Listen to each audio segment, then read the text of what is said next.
ഇന്നൊരു മടിയൻ സാമ്പാറിൻ്റെ റെസിപ്പി ആയിട്ടാണ് വന്നിട്ടുള്ളത്. അപ്പോൾ അതിനായിട്ട് ഞാനിവിടെ കുറച്ച് കഷ്ണങ്ങൾ എടുത്തിട്ടുണ്ട്. അത് നമുക്ക് നേരെ കുക്കറിലേക്ക് ഇട്ട് കൊടുക്കാം. ഇനി ഇതിലേക്ക് വേണ്ടത് കുറച്ച് പരിപ്പാണ്. അപ്പം ഞാൻ ഒരു കപ്പിൽ പരിപ്പ് എടുത്തിട്ട് കഴുകിയിട്ട് ഇതിലേക്ക് ഇട്ട് കൊടുത്തിട്ടുണ്ട്. ഇനി പൊടികളായിട്ട് മെയിനായിട്ട് വേണ്ടത് സാമ്പാർ പൊടിയാണ്.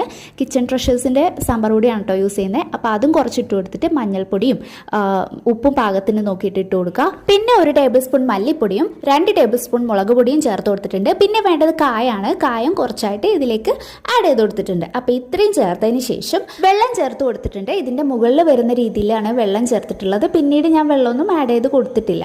അപ്പോൾ അതിനനുസരിച്ചിട്ട് വെള്ളം ചേർത്തിട്ട് ഒരു 3 വിസിൽ വേവിച്ചെടുത്തിട്ടുണ്ട്. ഉടയാതെ തന്നെ കഷ്ണങ്ങളൊക്കെ നന്നായിട്ട് കിട്ടിയിട്ടുണ്ട്. വെണ്ടക്കയും ഉടയാതെ തന്നെ കിട്ടിയിട്ടുണ്ട്. അതുകൊണ്ട് പ്രത്യേകിച്ച് വഴറ്റിയിടേണ്ട ആവശ്യമില്ല. അപ്പോൾ ഒരു പാൻ എടുത്ത് അതിലേക്ക് വെളിച്ചെണ്ണ ഒഴിച്ച് കടുക് പൊട്ടിച്ച് വറ്റൽമുളക് ഇട്ട് പിന്നെ കഷ്ണങ്ങളും കൂടെ ചേർത്ത് കഴിഞ്ഞാൽ നമ്മുടെ സാമ്പാർ ഇവിടെ റെഡിയാണ്. അത്രയും ഈസിയാണ് കേട്ടോ ഇത് ഉണ്ടാക്കാൻ. അപ്പോൾ എല്ലാവരും ഇതൊന്ന് ട്രൈ ചെയ്ത് നോക്കൂ. ഈസി ആയിട്ട് നമുക്ക് സാമ്പാർ ഉണ്ടാക്കിയെടുക്കാം.